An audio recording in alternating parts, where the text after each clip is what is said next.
नमस्कार व्यूअर्स, बहुत स्वागत है आप सभी का। आप देख रहे हैं आपका प्रोग्राम कहानी कुर्सी की। मैं हूं सौरभ शर्मा, आपके साथ मेहमान हमारे साथ स्टूडियो में आ चुके हैं हर्षवर्धन त्रिपाठी जी, विजय त्रिवेदी जी, समीर चौगांवकर साहब। आप सबका बहुत स्वागत है। आज देखिए, इस वक्त जब हम आपसे बात कर रहे हैं, कुछ बड़ी खबरें अभी अभी आ रही हैं। कहानी कुर्सी की शुरुआत यूपी के कन्नौज से आ रही बड़ी खबर से करते हैं। कन्नौज में आपको याद होगा, एक लड़की के साथ बलात्कार, रेप की और यौन शोषण की घटना हुई थी और जो आरोपी था वो समाजवादी पार्टी का नेता था जिसका नाम था नवाब सिंह यादव। उसे पुलिस ने गिरफ्तार किया और अब जो रिपोर्ट आई है उसके मुताबिक डीएनए की रिपोर्ट मैच हो चुकी है पीड़िता के साथ, सैंपल मैच हो चुका है। रिपोर्ट जो आई है उसमें रेप की पुष्टि भी हो चुकी है। तो ये नवाब सिंह यादव जो तब तक कह रहा था कि उसके ऊपर ये यूपी की सरकार राजनीतिक द्वेष की वजह से कार्रवाई कर रही है, इसके ठिकानों पर बुलडोजर भी चलाया गया था, लेकिन रिपोर्ट आने से साफ हो गया कि इसका डीएनए भी पीड़िता से मैच हो गया है, साथ साथ रेप की पुष्टि भी हो गई है। ये हमें जांच में जुड़े हुए जो लोग हैं वो बता रहे हैं। अब इस जांच रिपोर्ट के सामने आने के बाद सवाल है कि आखिर इस मुद्दे पर अखिलेश यादव का क्या स्टैंड होगा, वो क्या कहेंगे। आपको याद होगा, इससे पहले जब अयोध्या में इसी तरह का मामला आया था और वहां पर मोहित खान, वो भी समाजवादी पार्टी का नेता था, और उसके ऊपर एक नाबालिग के साथ गैंगरेप करने का आरोप था।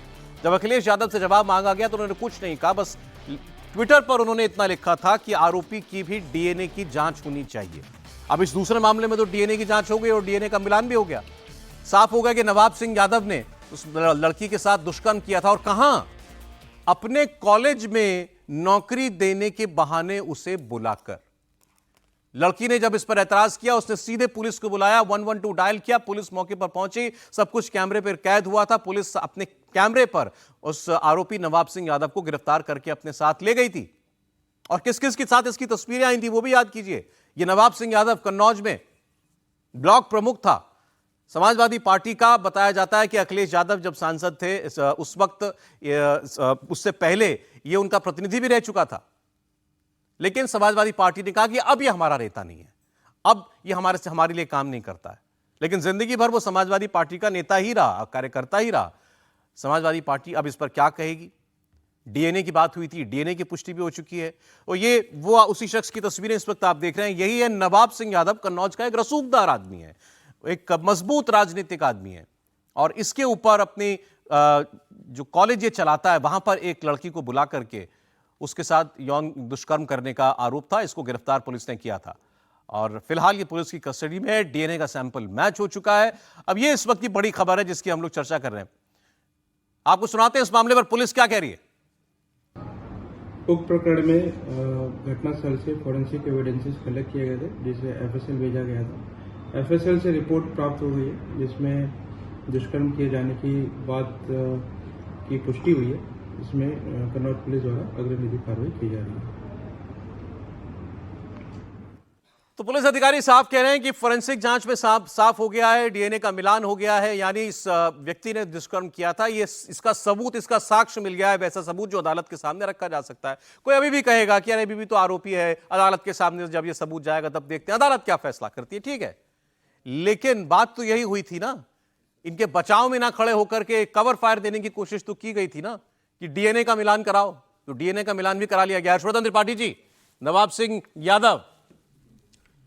देखिए सौरभ जी, मुझे लगता है कि इस तरह की खबरों पर भी कोई नेता डीएनए मैच कराइए, नार्को टेस्ट कराइए, पॉलीग्राफ कराइए, वो भी पीड़िता के पक्ष में नहीं। पहलू ये नहीं है, आप ये सब कह सकते हैं। अगर कोई फंस नहीं रहा हो, कोई उसमें दिख नहीं रहा हो, कोई उससे बाहर दिख रहा हो, तब आप कहें कि नहीं ये हो सकता है, ये एकदम बचा जा रहा है, सरकार बचा रही है, यहां भाजपा की सरकार है, योगी आदित्यनाथ मुख्यमंत्री हैं, वो बचा रहे हैं, तो भाई डीएनए टेस्ट कराओ। यहां उल्टा हो रहा है। यहां जो आरोपी हैं वो तुरंत पकड़े जा रहे हैं, उनके जो लिंक हैं वो निकलकर सामने आ रहे हैं। उन्होंने जो जो कोशिशें की, अपने पुलिस के प्रभाव, अपना रसूख, अपना जो वो सब, उसके बावजूद सरकार और पुलिस प्रशासन उनको पकड़ता है, उनके खिलाफ कार्रवाई करता है। और देश का एक बड़ा नेता, देश के सबसे बड़े राज्य उत्तर प्रदेश का पूर्व मुख्यमंत्री, देश के पूर्व रक्षा मंत्री का पुत्र, वो आज तक किसी ने नहीं कहा, वो बात बोल देता है कि पहले आप डीएनए टेस्ट कराइए, तब उसके बाद फिर कुछ करिए। और मुझे लगता है कि अब कम से कम, और जो लोग पूछ रहे थे कि आखिर क्यों ये नहीं कह रहे हैं, होना तो ये चाहिए था, कन्नौज के जनप्रतिनिधि हैं, सांसद हैं, अखिलेश जी को तो वहां जाकर कहना चाहिए था कि अगर इसके खिलाफ कड़ी से कड़ी कार्रवाई नहीं हुई तो हम धरना प्रदर्शन करने जा रहे हैं, पूरे उत्तर प्रदेश में समाजवादी पार्टी के कार्यकर्ता ये सब करेंगे। उल्टा हो रहा था और अब इसके बाद तो कोई गुंजाइश नहीं बचती है। हम लोग तो उसी आधार पर बात करेंगे जो साक्ष्य सामने दिख रहा है। डीएनए टेस्ट का अगर सैंपल, वो नमूना अगर मैच कर गया है, वो मेल खा गया है, फिर कोई गुंजाइश बचती नहीं है। ठीक है, कानूनी तौर पर हम उसको अभी भी आरोपी कहेंगे क्योंकि मामला अदालत के सामने जाएगा। जी, लेकिन बचाव में पता नहीं और क्या तर्क आते हैं। जैसा आपने कहा, अगर उसी वक्त एक लाइन में कह दिया जाता कि अगर इसने ऐसा दुष्कर्म किया है तो उसकी सख्त से सख्त सजा दी जाए। बिल्कुल, लेकिन वो ना करके लिपापोती की कोशिशें, राजनीतिक कार्रवाई की जा रही है, हमारे लोगों पर योगी का बुलडोजर चलाया जा रहा है, इस किस्म की बातें समाजवादी पार्टी के नेताओं ने की। विजय जी, वो हालांकि बुलडोजर पर अभी बहस चल रही है सुप्रीम कोर्ट में, वो भी एक बड़ी खबर है, वो भी आपको देंगे। वो तो खैर अलग इशू है जो बुलडोजर पर खबर चल रही है, सुप्रीम कोर्ट में जो बहस चल रही है। लेकिन इस पर हम जब ये मुद्दा आया था तब भी ये कहा था कि हम अखिलेश यादव जो पूर्व मुख्यमंत्री भी रहे हैं, समाजवादी पार्टी के राष्ट्रीय अध्यक्ष भी हैं और कन्नौज से प्रतिनिधि भी हैं, तो ये उम्मीद तो हम कम से कम करते ही हैं कि वो ये कहें कि भाई कानून के हिसाब से जो भी कार्रवाई हो हम उसके साथ खड़े हैं और कानून की कार्रवाई होनी चाहिए जो भी होगी, क्योंकि कानून की कार्रवाई में बिना बात तो आप अपराधी नहीं बना देंगे किसी को। डीएनए की मांग होगी, कोर्ट में जाएगा मामला, कोर्ट में जाएगा ही, आप कह भी दे हम कह दे तो उससे थोड़ी हो जाएगा कोई। तो ये जो हमारे राजनेताओं का एक जो सेलेक्टिव अप्रोच है ना, वो हमेशा परेशान करते हैं। और खास तौर से मुझे बार बार लगता है कि कानून कितने ही बना दो, अभी वेस्ट बंगाल में भी वो रेप के आरोपियों को फांसी की बात हो रही है, उससे क्या होगा, जब तक आपकी अप्रोच सेलेक्टिव रहेगी तब तक कानूनों से कोई फायदा होने वाला नहीं है। कानून तो बहुत बने हुए हैं, निर्भया के बाद भी बहुत सारे कानून बने, जिस तरह से कमेटी बनी सुप्रीम कोर्ट की उसने जो किया, लेकिन जब तक आप सेलेक्टिव अप्रोच रखेंगे, और सेलेक्टिव अप्रोच का मतलब है कि अपराधी को बचाने की एक्सरसाइज करेंगे अपने हिसाब से, तब तक कानूनों का कोई फायदा नहीं है। यदि क्योंकि आज वो सरकार में नहीं है, इसलिए ये यहाँ तक डीएनए तक आरोप, ये तो देख लेंगे आरोप क्या लगा है। अरे भाई, इसको भ्रष्टाचार का आरोप थोड़ी है। हाँ, ये भ्रष्टाचार का आरोप, लड़ाई झगड़ा किया होता, पार्टी के लिए कुछ किया होता, कहीं उसने पार्टी के लिए कोई धरना बंद प्रदर्शन करता, अरे भाई ये सीधे सीधे किसी बच्ची के साथ दुष्कर्म का मसला है, तो ऐसे व्यक्ति को आप कैसे अपने साथ रख सकते हैं? फर्स्ट पेज में तो कम से कम लड़कियों के साथ, बच्चियों के साथ खड़ा होना ही चाहिए, फिर कानून जो फैसला करेगा वो करेगा, लेकिन राजनेताओं से ये उम्मीद करनी चाहिए कि वो हमेशा बच्चियों के साथ खड़े हो। अब चूंकि आपने पश्चिम बंगाल की घटना का जिक्र कर दिया है, तो यहाँ योगी सरकार और यूपी की पुलिस, अभी तक उनकी कार्रवाई बड़ी तेजी से चल रही है, ठीक है, ये संतोषजनक है इस व्यक्ति को, लेकिन जल्द से जल्द अगर वहां पर भी पॉक्सो को, अगर फास्ट ट्रैक कोर्ट्स हैं, जल्द से जल्द सजा दिलाई जानी चाहिए इन सारे मामलों में। आपसे कह रहा था कि इस व्यक्ति के ठिकानों पर बुलडोजर चला था, अयोध्या में भी उस मोहित खान की बेकरी और उसके एक बड़ा सा उसने शॉपिंग कॉम्प्लेक्स बना रखा था, उसको भी ध्वस्त किया गया था। इसी बुलडोजर के मामले पर आज देश के सुप्रीम कोर्ट के अंदर सुनवाई चल रही है। व्यूअर्स, मैं आपको बताता हूं, मामला सुप्रीम कोर्ट पर गया है। जिस तरीके से सरकारें, उत्तर प्रदेश की सरकार हो या इसके अलावा राजस्थान में भी हुआ है, मध्य प्रदेश में भी चल रही है बुलडोजर की कार्रवाई, इस पर मामले को सुप्रीम कोर्ट ले जाया गया और सुप्रीम कोर्ट ने कहा कि हमें इस पहलू पर कोई गाइडलाइन जारी करनी पड़ेगी। सारे पक्षकारों का सुझाव हम सुनेंगे और उसके बाद हम कुछ दिशा निर्देश देंगे और पूरे देश के अंदर वो दिशा निर्देश जारी होने चाहिए। देखिए, अभी तक क्या आवाजें उठा करती थी तमाम लोग की योगी सरकार बुलडोजर चला देती है। बुलडोजर किसके नाम पर चलता है? किसी ने कोई दुष्कर्म किया जैसे इसने, या किसी ने कोई हत्या का आरोपी हो गया, कोई दंगे का आरोपी हो गया। इसकी शुरुआत उत्तर प्रदेश से हुई थी कि लोगों को फौरी न्याय चाहिए और कानूनी लड़ाई तो लंबी चलती है, लेकिन लोगों को लगे कि हाँ आरोपी है तो सजा मिली उसको, तो मकान पर, दुकान पर, दीवार पर बुलडोजर चलाया जाता था। कानूनी तौर पर वो ठीक होगा क्योंकि कहीं वो सरकारी जमीन पर रहना है, कहीं नक्शा पास नहीं है, कहीं इलीगल है, तो बुलडोजर की कार्रवाई को जायज ठहरा दिया जाता था। लेकिन लोग इसको अदालत में लेकर के गए थे कि ये न्याय का तरीका नहीं होना चाहिए। उस पर सुप्रीम कोर्ट ने कहा है कि हम दिशा निर्देश जारी करेंगे। अतुल भाटिया हमारे साथ जुड़ रहे हैं। अतुल, बताएं अदालत में क्या हुआ? देखिए सौरभ, अब इस पूरे मामले के अंदर 17 सितंबर को सुनवाई होगी, लेकिन जिस तरीके से आज सुप्रीम कोर्ट ने इस अहम फैसले पर, पूरे मामले पर सुनवाई करी, सुप्रीम कोर्ट ने कहा कि बुलडोजर एक्शन के संबंध में गाइडलाइन बनाने की जरूरत है। सुप्रीम कोर्ट ने सभी पक्षकारों से इसके लिए सुझाव मांगा है। कोर्ट ने कहा कि सभी पक्षों का सुझाव आने दीजिए, हम राष्ट्रीय स्तर पर इस पर दिशा निर्देश देंगे।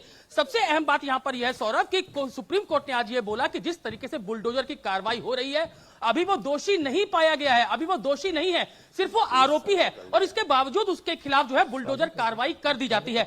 एग्जाम्पल दिया सुप्रीम कोर्ट ने कहा कि उदयपुर में चाकू मारने के आरोपी बच्चे के पिता के घर पर बुलडोजर की कार्रवाई हुई, और एक पिता का बेटा अड़ियल हो सकता है, लेकिन अगर इसके लिए उसका घर गिरा दिया जाए तो ऐसे करने का तरीका सही नहीं है, यह तरीका सही नहीं है। तो जिस तरीके से बुलडोजर की कार्रवाई उत्तर प्रदेश और तमाम जो राज्य है उसके अंदर चल रही थी, उसको लेकर सुप्रीम कोर्ट आज काफी सख्त दिखा और सुप्रीम कोर्ट ने साफ कहा कि इस पूरे मामले के अंदर जब तक दोष साबित नहीं हो जाए, तुषार मेहता ने यहां पर जो सॉलिसिटर जनरल है उन्होंने यह कहा कि इस पर पुलिस कार्रवाई नहीं कर रही है, बल्कि ये जो म्युनिसिपल जो एक्शन है, जो नगर निगम है, वो इनके ऊपर एक्शन ले रहा है और इन प्रॉपर्टीज के ऊपर पहले ही जो है वो नोटिस दिया जा चुका है और उसके बाद कोई कार्रवाई नहीं हुई थी। लेकिन जब नोटिस दिया गया म्युनिसिपल कॉर्पोरेशन की तरफ से, उसके बाद ये एक्शन लिए गए, जिसे सुप्रीम कोर्ट ने नहीं माना और सुप्रीम कोर्ट ने कहा कि जब तक आरोपी जो को दोषी साबित नहीं कर दिया जाए, आखिर बुलडोजर की प्रक्रिया जो है वो ऐसा क्यों हो रही है। और कई स्टेट के अंदर ऐसा चल रहा है जिसमें याचिकाकर्ता ने ऐसी दलीलें जो है वो कोर्ट के अंदर थी। तुषार मेहता ने यहां पर यह कहा था सौरभ कि एक ऐसा केवल नगर निगम के कानून के अनुसार ही किया जा सकता है और उसी के कानून के आधार पर यह किया जा रहा है, जिस पर जस्टिस गवई ने कहा कि सिर्फ इसलिए घर कैसे गिराया जा सकता है क्योंकि वह आरोपी है, अगर वह दोषी भी है तो भी घर नहीं गिराया जा सकता। हमें रवैये में कोई बदलाव नहीं दिखता, यह सुप्रीम कोर्ट ने कहा, जस्टिस गवई ने कहा। और सुप्रीम कोर्ट ने कहा कि बुलडोजर कार्रवाई पर जो सुप्रीम कोर्ट है उसने सवाल खड़ा किया था बुलडोजर कार्रवाई पर, यह कहा था कि आरोपी होने के आधार पर किसी के खिलाफ ऐसी कार्रवाई नहीं हो सकती। तो जस्टिस जो बीआर गवई और जस्टिस केवी विश्वनाथन की बेंच जो है वो इस पर सुनवाई कर रही थी। तमाम तल्ख टिप्पणियां जो है वो सुप्रीम कोर्ट की तरफ से की गई और जो तुषार मेहता है, जो सॉलिसिटर जनरल है, उन्होंने यह भी कहा कि अदालत के सामने गलत तरीके से याचिकाकर्ता ने जो है वो मामले को रखा है, नियम का पालन करते हुए यह कार्रवाई की गई है। लेकिन अब सुप्रीम कोर्ट क्योंकि इस पूरे मामले पर सख्त है, सुप्रीम कोर्ट ने कहा कि इस पर वो दिशा निर्देश जारी करेगा। सभी पक्षों को इससे सुझाव मांगा है सुप्रीम कोर्ट ने। 17 सितंबर को इस पूरे मामले पर अगली सुनवाई होगी और कोर्ट ने कहा कि सभी पक्षों का सुझाव आने दीजिए, इसके बाद हम राष्ट्रीय स्तर पर दिशा निर्देश जारी करेंगे। बहुत शुक्रिया अतुल, आपका पूरी जानकारी आपने दी। मैं जरा सा इसके पीछे का बैकग्राउंड आपको बता देता हूं। जो अतुल बता रहे थे ये मामला दरअसल कहां का था और सुप्रीम कोर्ट कैसे पहुंचा। आपको याद होगा अभी पिछले कुछ दिनों पहले उदयपुर के अंदर स्कूल के अंदर दो बच्चों के बीच झगड़ा हुआ था और उसमें से एक बच्चे ने दूसरे बच्चे के पैर पर चाकू मार दिया था और उसके बाद मामला बढ़ता गया और कब ये एक कम्युनल राइट में तब्दील हो गया, सांप्रदायिक दंगे में तब्दील हो गया, पता नहीं चला। कई दिनों तक उदयपुर में हंगामा रहा, जगह जगह आगजनी भी की खबरें भी आई, पथराव भी हुआ और उसके बाद टेंशन रही। तब उसके बाद वहां पर यह कार्रवाई हुई थी। जिस बच्चे ने चाकू मारा था उसके पिता के घर पर बुलडोजर चला दिया गया था। उस वक्त भी कहा गया था कि जिस जगह वो घर है वहां पर वो तमाम जगहों पर इंक्रोचमेंट है, उन सबको पहले नोटिस दिया गया। तो वही मामला जो है वो आज सुप्रीम कोर्ट में पहुंचा था, जिस पर सुप्रीम कोर्ट ने कहा कि आरोपी हो तो भी आप उसका घर नहीं गिरा सकते, दोषी हो तो भी आप उसका घर नहीं गिरा सकते हैं। हमें सरकारों के रवैये में बदलाव नजर नहीं आ रहा है, हम कोई गाइडलाइंस जारी करेंगे। प्रोफेसर संगीत रागी जी हमारे साथ आ चुके हैं। सर बहुत स्वागत आपका। अवधेश कुमार जी आ चुके हैं। अवधेश जी बहुत स्वागत आपका। ये बताएं अवधेश जी, उदयपुर वाला मामला तो आपको याद है, यही हम लोगों ने डिस्कस किया था, तब भी हम बात कर रहे थे क्या ये कार्रवाई उचित है। सुप्रीम कोर्ट ने कहा बदलाव लाना पड़ेगा रवैये में। नहीं, देखिए सुप्रीम कोर्ट पहले भी इस पर 2 बार सुप्रीम कोर्ट में सुनवाई हो चुकी है। एक समय तो सारे वकीलों का दलील खारिज कर दिया कि सुप्रीम कोर्ट को भी हम अन्याय नहीं कर सकते हैं और उसके बाद चलता रहा। उत्तर प्रदेश सरकार अपीयर हुई थी। मूल जो अभी तक हम लोगों ने कार्रवाई सुनी है वो ये है कि भाई क्या आरोप के आधार पर नहीं कर सकते। क्या बुलडोजर की कार्रवाई केवल आरोप के आधार पर है या इलीगल निर्माण पर हो रहा है? क्योंकि ऐसा नहीं हुआ है कि आरोपी जो है उसके सारे घर ध्वस्त कर दिए गए हों। यह जरूर हुआ है कि आरोप लगने के बाद उसकी संपत्तियों पर थोड़ा ध्यान गया है, फिर उसके इलीगल भवन ढूंढे गए हैं, उसको ध्वस्त किया गया है। अगर इलीगल भवन नहीं है, जो हम लोगों ने छतरपुर में देखा, पूरा निर्माण ही इलीगल था, इलीगल जगह पर था, तब उसको गिराया गया है। यहां तक कि अतीक के भी जो भवन थे वो सब इलीगल थे, कब्जा किए हुए थे। उस समय पुलिस प्रशासन की मिलीभगत से बने थे, नगर निगम की मिलीभगत थी, तब हुए थे। लेकिन ये सारे की सारी कार्रवाइयां किसी अपराध के बाद ही हुई ना। बड़े मैं सुप्रीम कोर्ट वही कह रहा है। नहीं, सारी की नहीं। हाँ। जो हमारी चर्चा में और सुर्खियों में आता है वो ज्यादातर कार्रवाई यही दिखाई दिया है कि आरोप लगने के बाद हुआ है। उदयपुर में तो बताया गया सारे घर ही इलीगल थे, ना तो किराएदार था कि फॉरेस्ट की जमीन पर वो उदयपुर के सारे घर बने हुए बच्चे ने चाकू मारा, बाप का घर गिरा दो। उदयपुर में पुलिस थाने पर पथराव हो गया, आरोपी का घर गिरा दिया। यहाँ दुष्कर्म हुआ कन्नौज में, आरोपी का के ठिकानों पर बुलडोजर चला। ऐसे ही अयोध्या के अंदर भी हुआ। ये इस पर हमको क्लैरिटी रखनी चाहिए और साफगोई से बात करनी चाहिए। ये हमारे यहाँ फास्ट ट्रैक न्याय देने का सिस्टम बन गया है। नहीं, यही और क्या है? नहीं, देखिए ऐसा है, फिर मैं ये कह रहा हूं कि फास्ट ट्रैक न्याय जो है पुलिस और सरकार नहीं दे सकती है न्याय।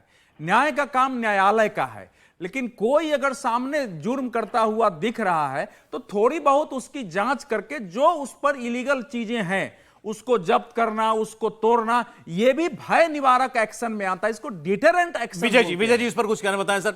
नहीं, मैं तो हमेशा इस बात का पक्षधर हूं कि न्याय जो है अदालतों से मिलना चाहिए। कोर्ट और जो के अलावा पुलिस हो, एमसीडी हो, म्युनिसिपल कॉरपोरेशन हो, उनके पास सीधे न्याय देने का अधिकार नहीं होना चाहिए। वो जो है ना जजमेंट करने वाली वो नहीं। और ये फास्ट ट्रैक में आप एक शब्द जोड़ लीजिए, पॉलिटिकल फास्ट ट्रैक को है ये।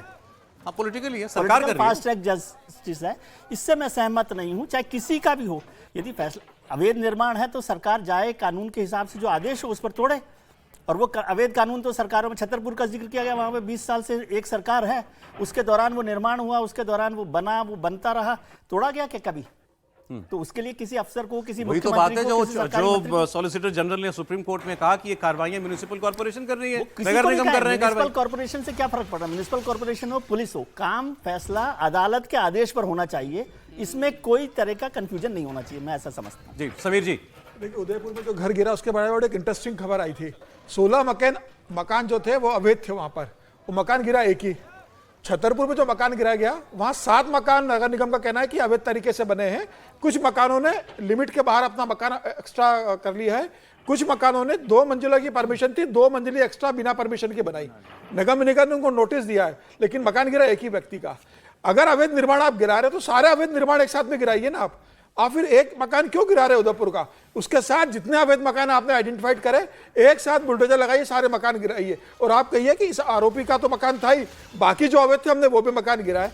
देखिए, सुप्रीम कोर्ट ने तो कब रोका? अवैध निर्माण रोकने का सुप्रीम कोर्ट पहले ही कह चुका है। और जो अवैध निर्माण करता है वो अपने अवैध निर्माण बचाने के लिए हाईकोर्ट जाता है, सुप्रीम कोर्ट जाता है, उसे कहीं राहत नहीं मिलती है। नगर निगम अवैध मकान को हमेशा गिराते आया है। लेकिन एक आरोपी की किसी घटना में उसकी संलिप्तता है, कोई उसने बहुत बुरा काम करा है, उसमें फिर जो जिस तरीके से पब्लिक सेंटिमेंट होती है, पब्लिक सेंटिमेंट को रोकने के लिए सरकार को लगता है कि आप जनता के अंदर आक्रोश है तो ठंडा करने के लिए क्या करो, तो मकान गिरा दो तो लगेगा हमने न्याय कर दिया। जनता का आक्रोश ठंडा करने के लिए क्या जाता है? अब मुझे बताइए ये जायज है कि नहीं? मुझे लगता है कि देखिए, दोनों पक्ष देखा जा सकता है, जायज भी और नाजायज भी है। जायज दोनों कैसे हो सकता है सर? एक ही होगा ना। आप इसके साथ है या नहीं है? नहीं, जायज इस दृष्टिकोण से, अवधेश जी की बात से मुझे लगा वो साथ है। नहीं, मैं पूरी तरीके से साथ नहीं हूं। मुझे लगता है कि देखिए, अगर अवैध मकान है तो मकान गिरना चाहिए, सरकारी जमीन खाली होना चाहिए।